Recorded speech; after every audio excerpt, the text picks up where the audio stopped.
Hello दोस्तों, the book club में आपका स्वागत है। होप आप सभी अच्छे होंगे, मस्त होंगे, बढ़िया होंगे। आज की जो बुक समरी है उसका नाम है द आर्ट ऑफ लर्निंग। साल 2007 में रिलीज हुई book the art of learning इस और रोशनी डालती है कि आप अपनी मेंटल हेल्थ को बढ़िया कैसे रख सकते हैं। मेंटल हेल्थ के लिए ये बुक एक गाइड की तरह है। इस बुक में ऑथर ने प्रैक्टिकल एक्सपीरियंस को पेश किया है। ऑथर ने उन एक्सपीरियंस को इस तरह से लिखा है कि उन्हें पढ़कर आपको ऐसी टेक्निक के बारे में पता चलेगा जिसकी मदद से आप अपने ब्रेन को और ज़्यादा मजबूत कर सकते हैं। दोस्तों, अगर आपको जीतना है तो आपको हार से भी सीखना पड़ेगा। बेसिकली ये बुक आपको बताती है कि सुपीरियर परफॉर्मर कैसे बनना है, या फिर आप जिस भी फील्ड में हैं उसमें महारत कैसे हासिल कर सकते हैं। कई सारी चेस चैंपियनशिप और मार्शल आर्ट्स के कंपटीशन को अपने नाम करने के बाद ऑथर ने इस बुक के माध्यम से लोगों को कई सारे टिप्स देने की कोशिश की है। ऑथर ने बताया है कि किस तरह से आप अपनी परफॉर्मेंस को दिन ब दिन बेहतर कर सकते हैं। इसके लिए इस बुक में कई टिप्स के साथ ही साथ टेक्निक और मेथड भी बताई गई है। टेक्निक और मेथड्स को जानने के लिए इस ऑडियो को लास्ट तक सुनते रहिए। ये बात भी बिल्कुल सच है कि हम में से कोई भी हारना नहीं चाहता, भले ही हम कोई खेल ही क्यों ना खेल रहे हो। अगर आप कोई क्रिकेट मैच भी खेलते हैं तो हमेशा आपकी कोशिश यही रहती है कि आपकी टीम को जीत मिले। आप कभी भी हारना तो नहीं चाहते ना। खेल की ही तरह जिंदगी में भी इंसान हर मोड़ पर बस जीतना ही चाहता है। लेकिन क्या यह हमेशा मुमकिन है? ये सवाल आपको खुद ही करना पड़ेगा। जीत की चाहत रखने में कोई बुराई नहीं है, लेकिन अपने दिमाग को ये बता देना कि आप कभी भी हार ही नहीं सकते, ये गलत है। इससे ये होगा कि अगर कभी आप हार जाएंगे तो आप हार को फेस ही नहीं कर पाएंगे, हार को सह ही नहीं पाएंगे। इसलिए हमेशा ये कोशिश करनी चाहिए कि हम अपने आप को हार से भी सीखने के लिए हमेशा ही तैयार रखें। देखो, अगर आपकी जीत होती है तो जीत तो होती है, ठीक है, लेकिन अगर आपकी हार होती है तो उसमें भी आप जीत ढूंढिए। क्यों? क्योंकि आपको कुछ सीखने को मिल रहा है ना, है ना, तो उसमें अपनी जीत मना लीजिए। वैसे ही जैसे एग्जाम्पल प्रॉफिट और लॉस का ले लीजिए। अगर आपका प्रॉफिट हो रहा है तो प्रॉफिट तो हो रहा है तो हो रहा है। अगर आपका लॉस हुआ तो उसमें भी अपना प्रॉफिट ढूंढ लीजिए। प्रॉफिट इस बात का, इस चीज़ का कि आपको जो लॉस हुआ वो किस लिए हुआ, आपको एटलीस्ट पता तो चला ना, और वो गलती आप दोबारा नहीं करेंगे, है ना। इसलिए हमें हार से भी सीखनी चाहिए। इस बुक के चैप्टर में ऑथर ने बताया है कि हारने के भी अपने ही एक अलग मज़े होते हैं। इसी के साथ ही साथ ऑथर ने ये भी बताया है कि हारने के भी कई फ़ायदे होते हैं। सबसे पहले इस बात को ऑथर ने 10 साल की उम्र में सीखा था। उस दौर में ही ऑथर ने चेस खेलने की शुरुआत की थी।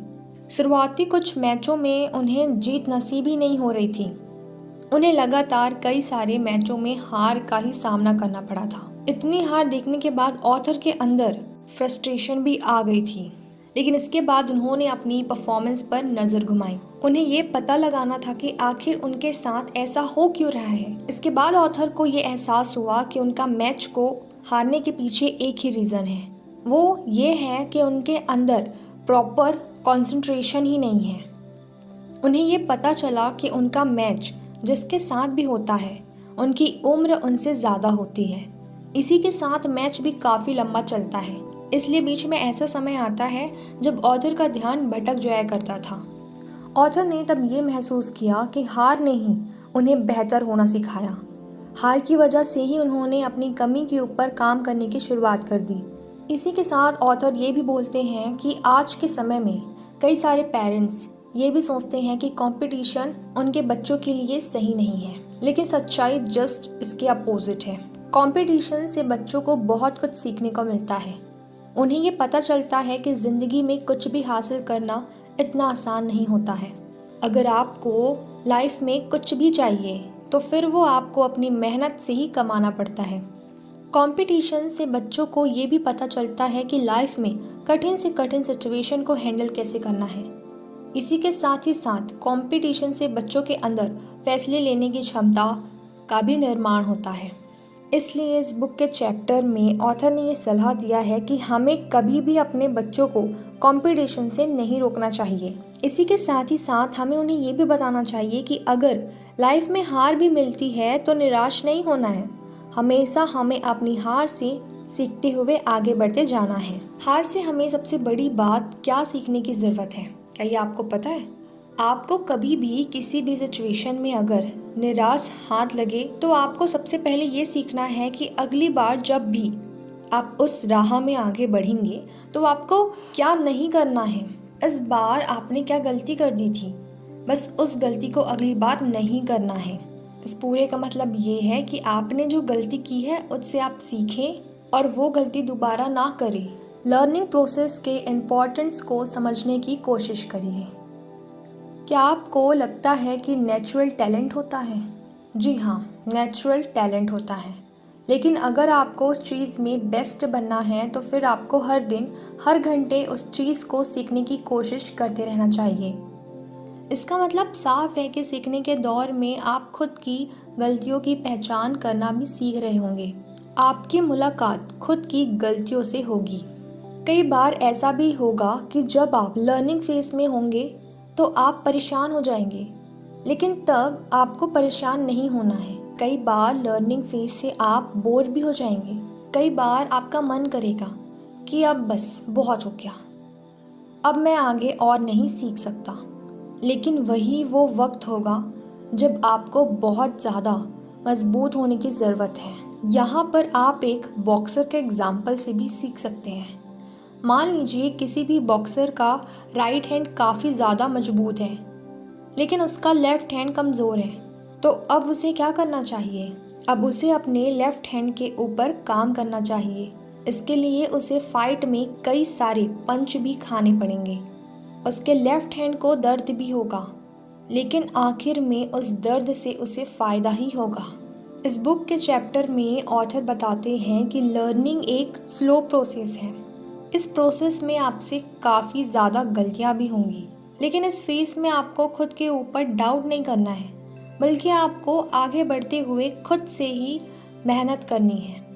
आपको याद रखना है कि ये लर्निंग फेस है, इससे आप काफ़ी बहुत ज़्यादा मजबूत होकर निकलने वाले हैं। इसलिए उस मजबूती के लिए आपको अभी थोड़ा सा दर्द सहना ही पड़ेगा। मान लीजिए कि ट्रेनिंग पीरियड में सब कुछ सही नहीं भी जा रहा है, तो फिर भी उस समय आपको अपने दिमाग को कूल रखने की कोशिश करनी है। आपको ये ध्यान देना है कि आप स्ट्रेस में आकर कोई गलती ना कर बैठें। इसके लिए आप मेडिटेशन या फिर डीप ब्रीथिंग की भी मदद ले सकते हैं। अगर कभी आपको अचानक एंग्जाइटी की फीलिंग आए तो आप ठंडे पानी से अपने चेहरे को धोकर कुछ दूर तक दौड़ने की भी कोशिश कर सकते हैं। जो भी टेक्निक से आपको मदद मिले उसी टेक्निक को यूज़ आप करिए। इस दुनिया में बहुत से लोग हैं जो काफ़ी ज़्यादा मोटिवेट भी रहते हैं और उनके पास टैलेंट भी काफ़ी ज़्यादा है, लेकिन क्या आपने कभी सोचा है कि कुछ बड़ा कुछ लोग ही क्यों कर पाते हैं? आखिर इसके पीछे का रीज़न क्या है?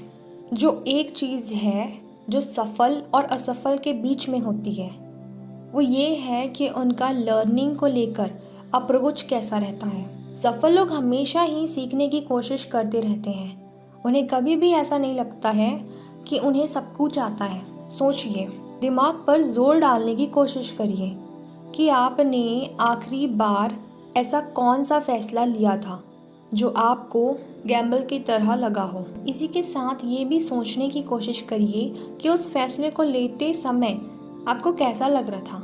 क्या आपको एंग्जाइटी की फीलिंग आ रही थी?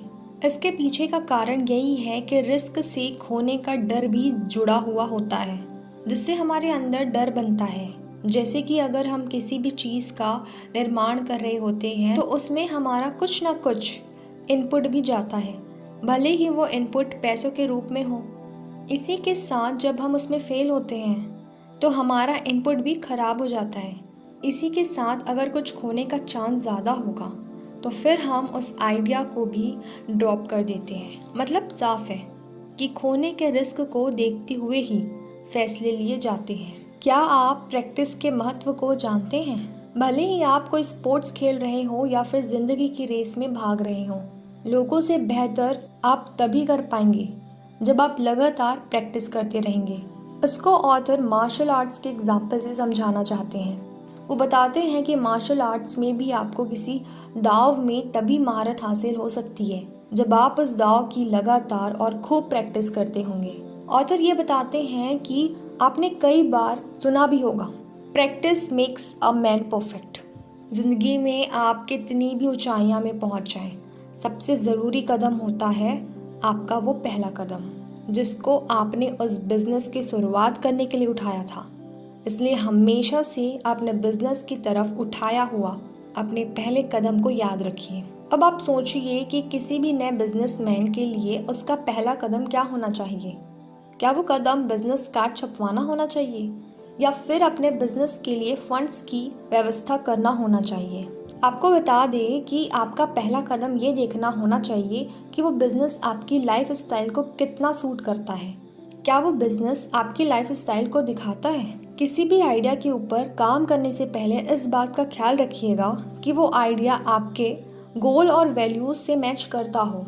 जीवन में कभी भी अपने कुछ बेसिक एथिक्स से समझौता मत करिएगा। एक सिचुएशन को सोचने की कोशिश करिए। मान लीजिए कि आप किसी काम में अपना पूरा ध्यान लगाकर बैठे हुए हैं, लेकिन तभी आपका बच्चा आता है और कहता है कि उसे आपके साथ खेलना है, या फिर आपके पार्टनर आपसे बात करने लगती है। तो क्या इससे आपके ध्यान में फ़र्क पड़ेगा? अगर आप डिस्टर्बेंस को गुस्से के साथ रिएक्ट करते हैं तो इसका मतलब साफ है कि आप कठिन दौर से गुजर रहे हैं। जब हम किसी भी कठिन समय से गुजर रहे होते हैं तो फिर हम यही चाहते हैं कि ये दुनिया हमारे साथ एडजस्ट करें, लेकिन कभी भी हम अपने आप को शांत रखने की कोशिश नहीं करते हैं। यहाँ ऑथर ये सलाह देते हैं कि हमें हमेशा ही सॉफ्ट जोन में जाने की कोशिश करते रहना चाहिए। लेकिन ये कैसे पॉसिबल है? ये तभी हो सकता है जब आप किसी भी सिचुएशन को बॉक्सिंग रिंग की तरह समझने की कोशिश करें। कठिन से कठिन सिचुएशन को आप एक पंच की तरह देखिए। भले ही वो पंच जितने भी जोर से लगा हो, लेकिन आपको अभी हारना नहीं है। आपको शांत रहकर अपने अगले दाव की तरफ ध्यान लगाने की कोशिश करनी है। रिकवरी टेक्निक को याद रखिए, इससे आपकी परफॉर्मेंस बेहतर होगी। हम सभी जानते हैं कि हम बेहतर काम करते हैं जब भी हमें रात को अच्छी नींद आती है। इस बात को हमें याद रखना चाहिए कि जब तक हमारे दिमाग को प्रॉपर रेस्ट नहीं मिलता है तब तक वो पूरी एनर्जी के साथ काम नहीं कर सकता है। इसलिए अच्छी परफॉर्मेंस के लिए प्रॉपर रेस्ट का महत्व भी काफ़ी ज़्यादा है। ऑथर यहाँ बताते हैं कि दिमाग के रेस्ट करने से कंसंट्रेशन बेहतर होती है, इसलिए हमें कभी भी काम के पीछे आराम को नज़रअंदाज नहीं करना चाहिए। इसी के साथ ऑथर ये भी बताते हैं कि अगर आपको सुपीरियर परफॉर्मर बनना है तो फिर आपको प्रॉपर रेस्ट के महत्व को भी समझना ही पड़ेगा। आपको ये जानना चाहिए कि कैसे सुपीरियर परफॉर्मर कम समय में अपने दिमाग को ज़्यादा से ज़्यादा रेस्ट देने की कोशिश करते हैं। कई इंटरनेशनल क्रिकेटर्स ने बताया है कि जब भी वो बैटिंग करते थे तो नॉन स्ट्राइक में जाने के बाद अपने माइंड को ऑफ कर देते थे, जिससे उनके दिमाग को शांति मिलती थी। जिसका फ़ायदा ये होता था कि उन्हें बैटिंग करते समय बेहतर कंसंट्रेशन मिलता था। इस स्विच ऑफ और स्विच ऑन टेक्निक का इस्तेमाल आप भी कर सकते हैं। तो फिर आप रिकवरी टेक्निक की प्रैक्टिस कैसे करेंगे?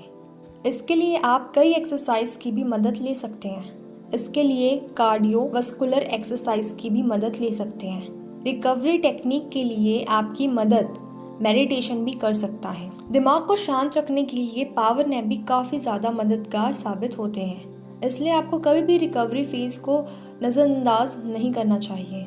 खुलकर ज़िंदगी जीने की कोशिश करिए और बेटर परफॉर्मर बनिए। क्या आपको भी जोन में रहने में दिक्कत होती है? क्या आप भी डेडलाइन से भटक जाते हैं? क्या आप भी बड़ी आसानी से डिस्ट्रैक्ट हो जाते हैं? आपके लिए अब अच्छी खबर ये है कि आप भी अपनी इस दिक्कत को दूर कर सकते हैं। उसके लिए बस आपको एक रूटीन को फॉलो करने की कोशिश करनी पड़ेगी। जब रूटीन को आप फॉलो करोगे तब देखोगे कि आपकी परफॉर्मेंस भी काफ़ी अच्छी होने लगी है। मान लीजिए कि आपको स्विमिंग करना है, तो सबसे पहले ये आदत डालने की कोशिश करिए कि स्टार्टिंग के 15 मिनट आप ब्रीथिंग एक्सरसाइज करेंगे। जब आप ऐसा करने लगेंगे तो आप खुद ऑब्जर्व करेंगे कि धीरे धीरे आपकी परफॉर्मेंस बेहतर होती जा रही है।